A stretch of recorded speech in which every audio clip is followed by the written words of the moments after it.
Long-term goals are overrated for sure. You guys, what use is it looking at a vision board with G5 airplanes, castles, and Lamborghinis when you can barely afford to pay your bills? You guys, it is the most ridiculous thing I have ever seen in the personal development space. So one thing that I recommend all of you guys studying up on, it's something called SMART goals. And what I mean by that is, are they specific?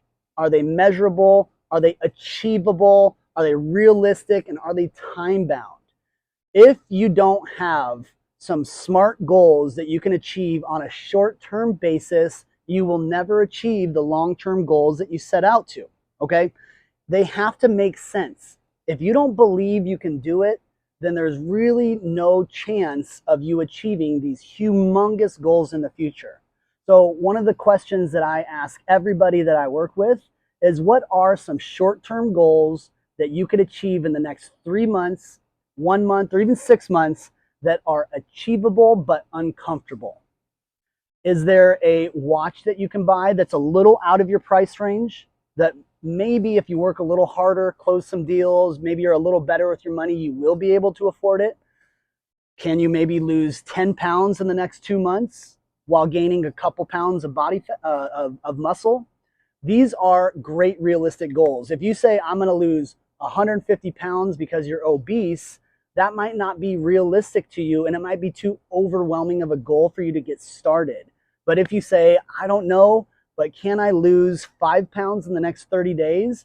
You're more likely to get excited about looking to achieve that goal because it's realistic, it's measurable, and it's a short-term goal.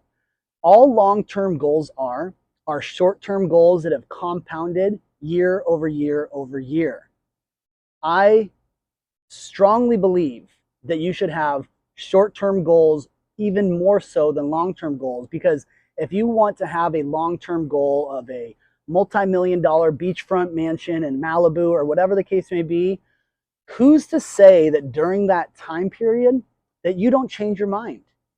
Okay? If you might change your mind and say, you know what, I'm sick of California, I'm going to move to Florida. Okay? But if your short-term goal is, hey, listen, I want to spend $10,000 on my new brokerage account and start to invest that in the next 60 days. I don't have enough right now, but what can I do to close that gap so I can get there? Okay, that's a realistic goal. That is a short-term goal that's going to support any long-term goals that you have. So the first thing you want to do, guys, is figure out exactly what you want to do in the next 1 month, 3 months, and 6 months that is attainable but uncomfortable. After that, you want to look at, what do you want to achieve within the next year? I personally don't set very many 5 and 10-year goals. That's just me. Not to say I don't have a few, I do, but it's a completely different goal. For example, my major goal that's a long-term goal, I'm talking about a 5 to 10-year horizon, is for our investment fund, Pivotal Point Capital, which is a Hedge3 and Web3 based hedge fund, is to get that to $1 billion in assets under management.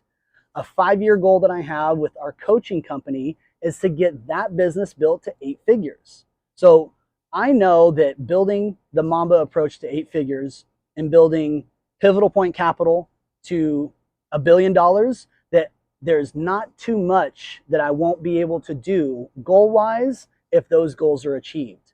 But a short-term goal for me might be buying a Rolex Batman, or buying a new car, or maybe going on a tropical vacation, or maybe remodeling my living room. So those are short-term goals that are going to give me the wins that I want now or in the very short term. But those wins that stack up on top of each other over the years will start to get me closer to the 8-figure business that I want to build with Mamba Approach and the $1 billion company that we want to build with Pivotal Point Capital. So don't forget short-term goals, guys. Write them down, read them every single way. I highly suggest doing something that Natasha Graziano calls scripting, is write the goals that you want to achieve like you've already achieved them and in the past tense. Write them out loud while looking at your vision board app on your phone so you can get emotion, visualization, and you can hear yourself say it. Do that every single day.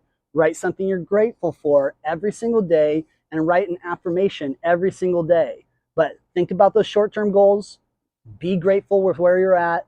Write an affirmation, use scripting, and just work towards it. But think of a goal that you can achieve very soon. Go out and do it, guys.